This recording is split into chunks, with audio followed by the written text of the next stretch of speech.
अस्सलामुअलैकुम, my name is Inamur Rahman, this is tech educational channel. इससे पिछले जो वीडियो है उसके अंदर हमने पढ़ा था सेल साइकिल और इंटरफेस। आज जो हमने पढ़ना है सेल साइकिल का अगला टॉपिक वो है माइटोसिस।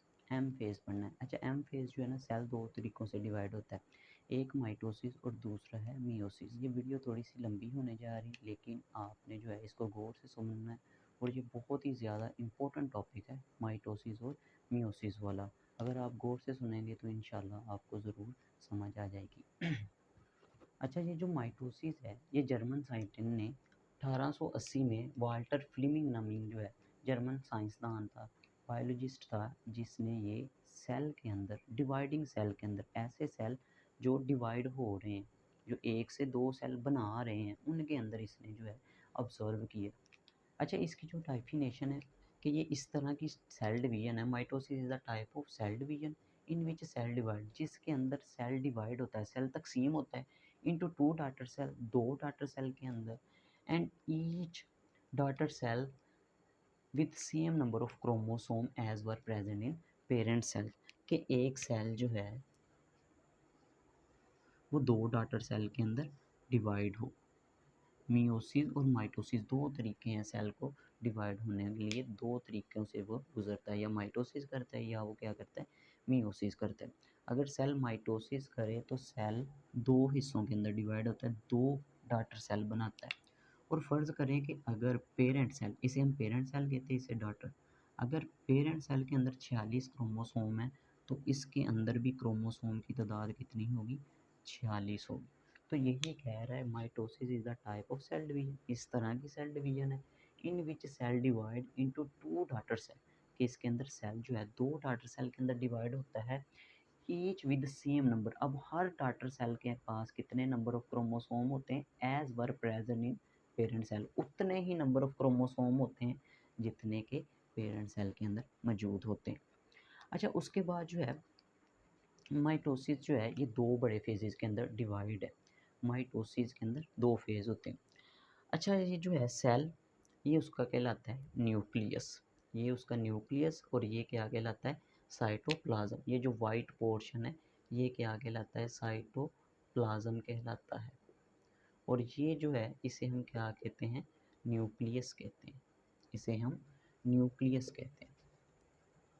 अच्छा, अगर ये सेल, ये न्यूक्लियस डिवाइड हो जाए, एक से दो बना दे न्यूक्लियस, उसे हम क्या कहते हैं, उसे हम कहते हैं कैरियोकाइनेसिस।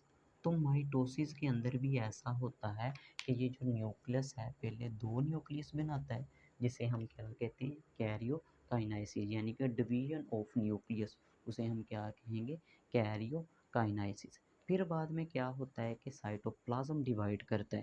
पहले तो है न्यूक्लियस ने इस तरह डिवाइड होना, दो न्यूक्लियस एक ही सेल के अंदर बन जाए, उसके बाद फिर ये जो सेल है इसने भी डिवाइड हो जाना है। इस सेल ने थोड़ा सा बड़ा होना है और अंदर की तरफ आना, ये इस तरह। अब ये कितने सेल बन गए, दो सेल बन गए। दरमियान वाला जो साइटोप्लाज्म था वो भी डिवाइड हो गया, आधा उधर चला गया, आधा इधर आ गया। तो इसे हम क्या कहते हैं, साइटोकाइनेसिस, कैरियोकाइनेसिस, यानी कि न्यूक्लियस की तकसीम को कैरियोकाइनेसिस और साइटोप्लाज्म की तकसीम को हम क्या कहते हैं, साइटोकाइनेसिस। तो कैरियोकाइनेसिस देखते हैं, तो division of nucleus is called karyokinesis, के एक न्यूक्लियस है, सेल के अंदर ही एक न्यूक्लियस से दो न्यूक्लियस बन जाना, उसे हम क्या कहते हैं, कैरियोकाइनेसिस। उसके आगे जो है कैरियोकाइनेसिस के चार बड़े फेज़ हैं, प्रोफेज़, मेटाफेज़, एनाफेज़ और टीलोफेज़। अच्छा, इसको जो है हम बारी बारी देखते हैं। प्रोफेज़ के अंदर क्या होता है, प्रोफेज़ के अंदर होता है कि ये एक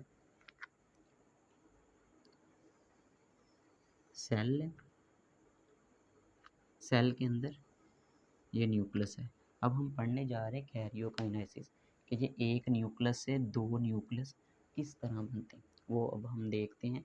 कैरियोकाइनेसिस का जब हम सारा पढ़ लेंगे, उसके अंदर प्रोफेज़, मेटाफेज़, एनाफेज़ और टीलोफेज़ पढ़ लेंगे, फिर आपको पता चल जाएगा कि एक न्यूक्लियस दो न्यूक्लियस के अंदर किस तरह डिवाइड हुआ है। अब न्यूक्लियस है, न्यूक्लियस के अंदर मैंने आपको बताया था क्रोमोसोम या क्रोमेटिन मटेरियल के फॉर्म में होता है।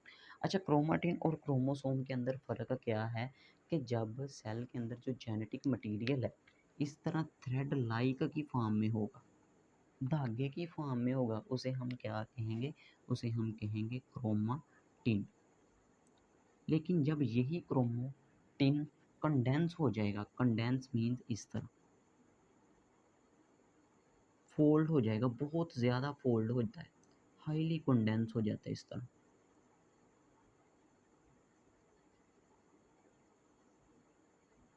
इसे हम क्या कहते हैं, क्रोमोसोम कहते हैं। तो प्रोफेज के अंदर जो पहला स्टेप होता है कि वो जो क्रोमाटिन होता है सेल के अंदर इंटरफेज तक जो जेनेटिक मटेरियल है वो किस फॉर्म में होता है, क्रोमाटिन की फॉर्म में होता है। लेकिन क्रोमाटिन जो है प्रोफेज के अंदर जब आता है वो किसके अंदर कन्वर्ट हो जाता है, वो कन्वर्ट हो जाता है क्रोमोसोम के अंदर। इसे हम क्या कहते हैं, क्रोमोसोम कहते हैं। अच्छा, क्रोमोसोम इसे जो है क्रोमोसोम बनाने की ज़रूरत क्यों पेश आती? देखें, क्रोमाटिन को अगर हम इस फॉर्म में देखें तो इसको दो बराबर हिस्सों में हम कन्वर्ट नहीं कर सकते, दो बराबर हिस्सों में इसको जो है तोड़ नहीं सकते, लहदा नहीं कर सकते। इसीलिए हमें क्या बनाने की ज़रूरत होती, क्रोमोसोम की, ताकि दोनों तरफ क्रोमोसोम की जो तादाद है वो बराबर रहे। ये देखें कि अगर हम इसको डिवाइड करें तो हम सही तरीके से नहीं कर सकते।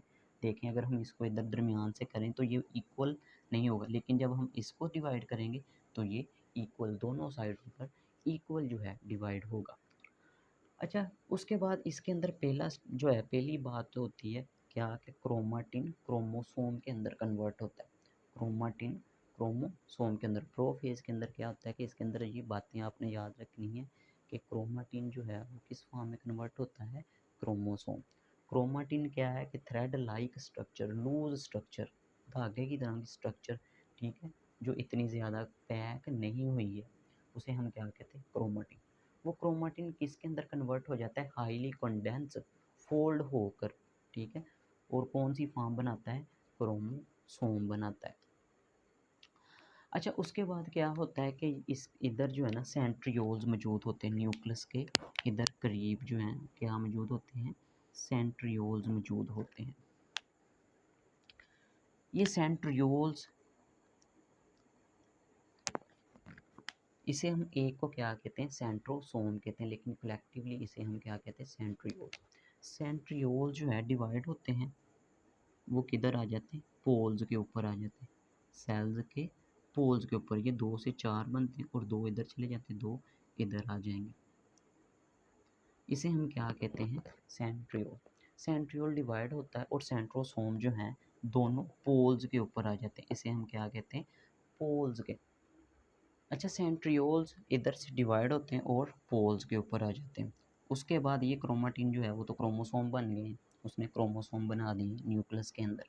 अब इस सेंट्रियोल्स ने इधर से जो है प्रोटीन, वो वाली प्रोटीन जो मैं आपको बता रहा था स्पिंडल फाइबर बनाने के लिए ज़रूरी थी, वो वाली प्रोटीन इधर सेल के अंदर पहले से मौजूद होती हैं, जो किधर बनती है, G2 फेज़ के अंदर। हमने पढ़ा था कि वो G2 फेज़ वो प्रोटीन बनाता है जो सेल डिवीजन के लिए ज़रूरी है। अब वही वाली जो है प्रोटीन को ये जो है सेल जोड़ता है और एक लंबी सी धागेनुमा स्ट्रक्चर बना देता है, जिसे हम क्या कहते हैं, माइक्रोट्यूब्यूल कहते हैं। इसे हम क्या कहते हैं, माइक्रोट्यूब्यूल। अच्छा, ये जो है सेंट्रियोल्स इसको प्रोटीन इधर जो मौजूद होती है उसको मिलाता है और क्या बनाना शुरू कर देता है, माइक्रोट्यूब्यूल्स बनाना शुरू कर देता है। और ये जो है माइक्रोट्यूब्यूल्स, इसे हम क्या कहते हैं, स्पिंडल फाइबर, इसे ही हम क्या कहते हैं, स्पिंडल फाइबर कहते हैं। अच्छा, उसके बाद जो क्या होता है कि न्यूक्लियस है, न्यूक्लियस के अंदर एक गहरी सी जगह होती है जिसे हम क्या कहते हैं, न्यूक्लियोलस कहते हैं, जिसे हम न्यूक्लियोलस कहते हैं, न्यूक्लियोलस। अच्छा, न्यूक्लियोलस जो है ये प्रोफेज के अंदर जो क्या होता है, इधर से डिसअपीयर होना शुरू हो जाता है। डिसअपीयर मीन्स के ख़त्म होना शुरू हो जाता है। और चौथे नंबर पर जो चीज़ होती है वो क्या होती है कि इसकी जो न्यूक्लियर मेम्ब्रेन है वो भी ख़त्म हो जाती है, वो भी डिग्रेडेड हो जाती है। अब जो क्रोमोसोम वो किधर आ गए, वो साइटोप्लाज्म के अंदर आ गए। तो ये जो है 4 स्टेप इसके अंदर होते हैं। सबसे पहले क्या है कि क्रोमाटिन जो है वो क्रोमोसोम के अंदर कन्वर्ट हो जाता है, सेंट्रियोल्स डिवाइड होते हैं, यहाँ से वो पोल्स के ऊपर पहुंच जाते हैं। पोल्स पे वो जाके क्या बनाना शुरू कर देता है, स्पिंडल फाइबर, माइक्रोट्यूब्यूल्स बनाना शुरू कर देता है, जिसे हम क्या कहते हैं, स्पिंडल फाइबर। ये वाली जो माइक्रोट्यूब्यूल हैं ये किसकी बनी हुई, वही प्रोटीन की बनी हुई है, जिसको जोड़कर वो क्या कर बनाता है, माइक्रोट्यूब्यूल। और ये वो प्रोटीन है जो G2 फेज़ के अंदर जो है हम बनाई थी सेल में। अच्छा, माइक्रोट्यूब्यूल्स, और फिर तीसरे नंबर पर क्या होता है कि इसके अंदर जो न्यूक्लियोलस है वो ख़त्म हो जाता है और न्यूक्लियर मेम्ब्रेन ख़त्म हो जाती है और क्रोमोसोम के अंदर आ जाते हैं, साइटोप्लाज्म के अंदर आ जाते हैं। अच्छा, जब ये सारा काम हो जाता है तो इधर आके जो है प्रोफेज़ ख़त्म हो जाता है। उसके बाद जो प्रोफेज़ है, अच्छा एनिमल सेल के अंदर ये सेंट्रियोल्स काम करते हैं, एनिमल सेल के अंदर ये सेंट्रियोल, लेकिन प्लांट का जो सेल होता है उसके अंदर सेंट्रियोल मौजूद नहीं होते।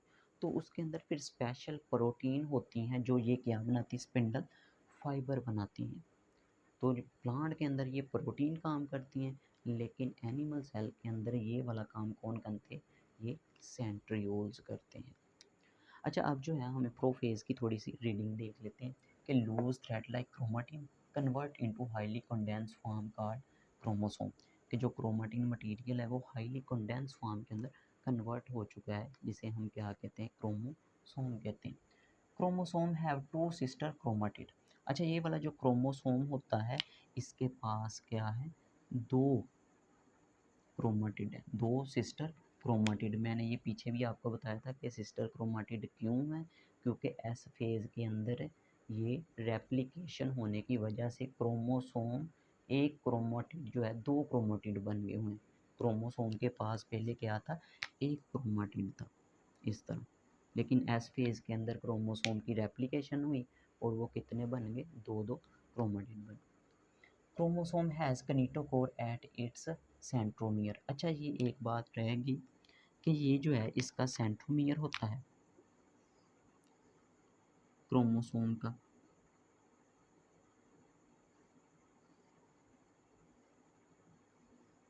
इसके ऊपर एक ख़ास जगह होती है, एक ख़ास जगह होती है जिधर आके ये स्पिंडल फाइबर ने इस तरह लगना होता है, इधर आके इस तरह इस जगह के ऊपर लगना होता है, जिसे हम क्या कहते हैं, किनेटोकोर कहते हैं, kinetochore. Kinetochore is a complex protein structure, that is the point, कि ये एक कम्प्लेक्स प्रोटीन स्ट्रक्चर होती है और ये वो वाला पॉइंट होता है where spindle fibre attach. Spindle fibre किसकी बात कर रहा है, माइक्रोट्यूब्यूल। मैंने बताया कि माइक्रोट्यूब्यूल जो होती है उसे हम क्या कहते हैं, स्पिंडल फाइबर कहते हैं। स्पिंडल फाइबर ने आके इधर अटैच होना होता है, उसे हम क्या कहते हैं, किनेटोकोर कहते हैं। Centriole divide and migrate into opposite pole. Centriole इधर से डिवाइड होते हैं और माइग्रेट अपोजिट पोल, यानी कि दोनों किनारों के ऊपर, पोल्स के ऊपर, सेल्स के अपोजिट पोल्स, एक अगर इधर है तो इसके अपोजिट पोल्स क्या है, ये वाला इधर आ जाता है, अपोजिट पोल्स के ऊपर हम आ जाते हैं। अच्छा, उसके बाद जो है एंड गिव राइज, उधर जाके एंड गिव राइज बढ़ाते हैं, देते हैं माइक्रोट्यूब्यूल्स बाय ज्वाइनिंग, उधर क्या बना देते हैं, माइक्रोट्यूब्यूल बनाना शुरू कर देते हैं बाय ज्वाइनिंग प्रोटीन। अब इसके अंदर जो प्रोटीन है उसको यूज़ करते हुए ये अंदर क्या बनाते हैं, माइक्रोट्यूब्यूल बनाते हैं प्रेजेंट इन सेल, जो कि वो प्रोटीन जो सेल के अंदर मौजूद है उसको जोड़ते हैं और माइक्रोट्यूब्यूल बनाना शुरू कर देते हैं। Microtubule thus form are called spindle fibre. अब ये वाले जो माइक्रोट्यूब्यूल बने हैं इसे हम क्या कहते हैं, स्पिंडल फाइबर कहते हैं। अच्छा, उसके बाद जो है तीसरे नंबर पर मैंने आपको बताया था कि न्यूक्लियोलस क्या होता है, वो भी ख़त्म। सेल के न्यूक्लियस के अंदर एक गहरा सा मादा होता है जिसे हम क्या कहते हैं, न्यूक्लियोलस, ये भी ख़त्म हो जाता है और न्यूक्लियर मेम्ब्रेन भी ख़त्म हो जाती है और जो क्रोमोसोम है वो किधर आ जाते हैं, साइटोप्लाज्म।